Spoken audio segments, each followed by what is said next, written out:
So hello guys, welcome back to the keys world. આજે છે ઝાંઝર નવરાત્રી મહોત્સવ ડે 5.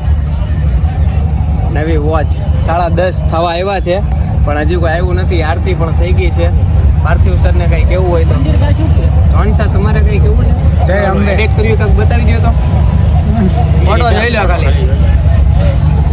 પાર્થિવ સરે નવું કુર્તું લીધું. એવી ક્યાં જજ કરવાનું હોય તો ગાઈસ, વિડીયોમાં આગળ બન્યા રહેજો.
ચાલુ છે મોટા ભાઈ આ બધું. સચિનભાઈ અમને પાણી પીવડાવે છે બ્રેકમાં. સચિનભાઈ કોણ? સમોસાની ડીશ 10 અને 5 પાણીની બોટલ સચિનભાઈ તરફથી આજે લખાયેલી છે. નહીં આવે તો આ વિડીયો નહીં આવે, બરોબર? બ્લોગમાં ભાઈ જો મને પાસ બચાવી દેશે ને તો હું બધું ફીમાં બંધ થઈ ગયું.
ગાઈસ ફાઇનલી આપણો નવરાત્રીનો ડે 5 પાંચમો દિવસ પૂરો થઈ ગયો છે. આજે જોનસર જો આજે તો આ બધું ટાઈ બાય લગાડીને આવ્યા છે મેનેજમેન્ટ ટીમ. ઉપર ચડીને વિડીયો ઉતારે દેવાય થોડાના. જો 5 પેજ કપાઈ ગયા. કાલ 6 કપાય, કાલ 7 છઠ્ઠું કપાય, કપાય. 8 કપાય, 9 કપાઈ જાય. બરોબર. પછી બધું બોલો કપાય રામા છે. પીરની જય. નાણો રાણાની રાણાની રીતે, બરોબર? રીતે. થાય કરી બરોબર. લેવું. અંકિત શું કેવું છે તારે? બધું કપાઈ ગયું છે, પેજે કપાઈ ગયા છે, તો પછી અમે કપાઈ જાવી અમે હવે. એવું છે મહાવીર ને કઈ કેવું છે તારે? કોને ફોન કરો? કાંઈ કેવું નથી. મહાવીર એના કોને હારે વાત કરું? કોઈની હારે ના કરતો ભાઈ, હું ફોન નથી કરતો. તો ગાઈસ બસ આ વિડીયોમાં આટલું જ તે. મળીએ હવે નેક્સ્ટ વ્લોગમાં. આ વિડીયોને લાઈક કમેન્ટ અને શેર પણ કરી દેજો. મળીએ નેક્સ્ટ વ્લોગમાં. Bye bye. નહીં, હું આવી ગયો. એસપી આ એસપી પાંચમું નોટું પૂરું થઈ ગયું છે. બધાને મોજ જ આવે છે જાંજરને, એટલે યાર હવે કાંઈ કહેવા જેવું કાંઈ ઘટે જ નહીં. હમણાંથી હું બ્લોગમાં ઓછો આવશે, કારણ કે મારે બહુ બીજી માણસ થઈ ગયો છે. કામ બહુ આવી ગયું છે એસપી ની માથે થોડું. કારણ કે આ બ્લોગ જોતા જોતા અમુક મને પકડી લે છે, એટલે એસપી એમ કીધું કે મને બહુ નહીં લેવાનો. બ્લોગમાં બરાબર. હાલો ચાલો મળીએ નેક્સ્ટ વ્લોગમાં.